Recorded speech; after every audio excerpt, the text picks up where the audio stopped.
So, welcome to the Lotus Garden, a sixth of an acre, 3 feet deep, a rooftop paradise at 97th between Broadway and West End. Come. So, there are 28 different plots. There's 28 wacky gardeners, including me. So, Ken, who gardens here, is an architect. He's long lived right up there. So, Ken knows all and sees all. He does amazing things with textures and colors, even with very little direct sun. Occasionally, a couple times a day, there's sort of a Stonehenge beam that comes into his plot, right? You can tell the time of day by when direct sun hits his plot. Bobby is a ceramist. Judy is a literary historian. Some of these are communal plots. This is our witch hazel doing well. With a little, speaking of the pitcherilies, there's a little nymph, a little water nymph back there. Judy's a literary historian. So individual people take care of individual sections. But it all sort of blurs into each other, right? Yes. This is our quince covered in. Can you see the quinces up there? Oh yes. Aren't they cute? Right, and with this great sculptural knobby bark. Evelyn's a great gardener. Carol is a great gardener. Rick is a great gardener. Hello, Rick. Hello, Rick. This is my friend Eduardo. He's a filmmaker. He's just doing this for fun. What do you think? What do you think? Aren't they great? Aren't they happy? So Rick takes care. So there was a woman. Does it get too hot for them ever? They go under. It does, but they go underneath like the shady areas. Just, Okay. They go stay like cool. motionless, you know. Yeah. Because they're cold water fish, and it's hot up And here. they hibernate? In the winter, In the winter they hibernate. I'm going to let Rick tell you about this because we actually put heaters in to keep the air flow going between the water and the air, because their waste is actually what kills them if it freezes over. The weight of the ice. The what? The weight of the ice is what kills them, or No, their waste. ah, their waste. Yeah. of So if you leave course. like a way the air to I trans. didn't understand. Yeah, that's why we do that. I didn't understand Well, that. they'll also freeze solid if Yes, right. Yeah. That cold, but We have yeah. an amazing survival rate of these fish. We have too many. you want a couple of fish. No, thank you.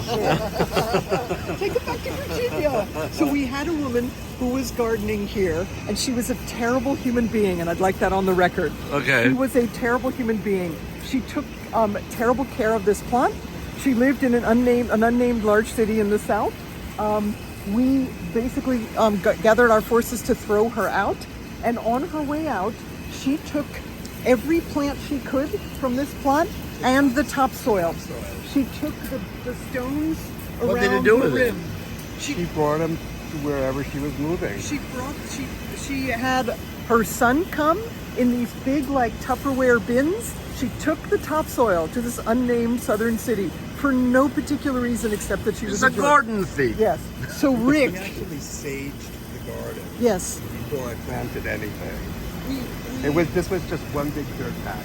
we smudge potted to get her awful spirit out of this place. Oh. This is a true story. Exorcise it. Yeah, we exorcised her awful spirit, and then look what Rick has done here. Let me get Starting from scratch. From literal scratch. He didn't even have topsoil.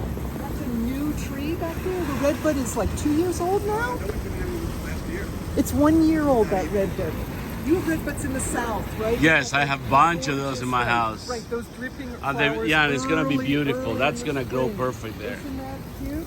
And some of we put in annuals like coleus here. All right, what else? So Evelyn has a different taste in gardening than I do. She actually has dirt visible between plots. Molly is a musician. Stuart back there is a historian who long worked at Cornell. This is our peach tree, and she's past her expiration date. She arrived in the early 1980s. On the box, it said that she was a dwarf, and she's clearly not a dwarf. She's clearly not at all. Huh? 2-3 years ago, she had one last. I mean, we would get hundreds of peaches a year. 2-3 years ago, she had one last harvest, and she hasn't fruited since then.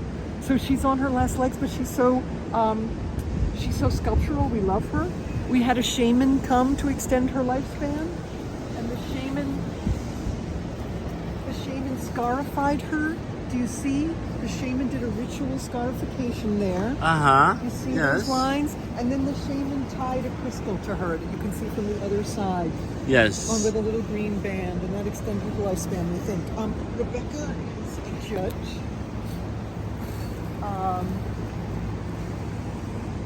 And then Karen and Laura Garden here, Nancy Garden's there. This is a communal herb garden.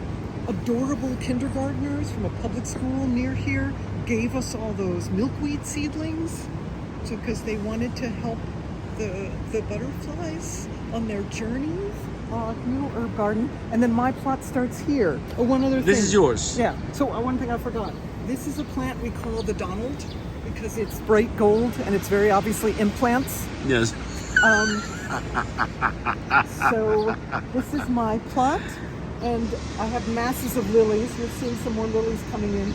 This is a wisteria, and if you stand here long enough, the wisteria it'll twirl around you. It literally just blows in the wind all day, waiting for something to catch on to. So don't stand here too long. Because she'll have me. Yes, wisteria never blooms. Love it anyway. Viburnum has these incredibly fragrant pale pink puffs of And a flowers texture. early in the spring, and a great texture. and a nice furry leaf. Ischemia I brought back from the brink of death. Peony that never blooms. This is all one giant clematis vine covered in happy pollinators. This is a little pink. This is a little tea rose. I have some more lilies coming in. More tea rose, more lilies. These are primroses, and they're vibrant shade of yellow when they flower. And this is a little Chinese tree called a Platycrater arguta. And I planted it because I'm mostly in the shade, and I saw one of them thriving at the Bronx Botanical Garden. You're seeing our hydrangeas at their peak. We've got pink, we've got green, we've got red, we've got an amazing range of colors of these. Pam is an art teacher who gardens here. This plot, the gardener is leaving in a few days, and we will miss her. So these are all the saplings or suckers that have come up buried under there. Yeah. You can't even see it now. This was a giant Chinese fringe tree, and last fall it collapsed, and it was a big mess to get it out, and the trunk is like that, and now these are all covering. These are all its children. This is a holly. This is a holly. Nice and spiky, covered in annoying berries. Deborah is a life coach. Jeff and Louise who garden back here. Louise is a therapist and Jeff is a writer.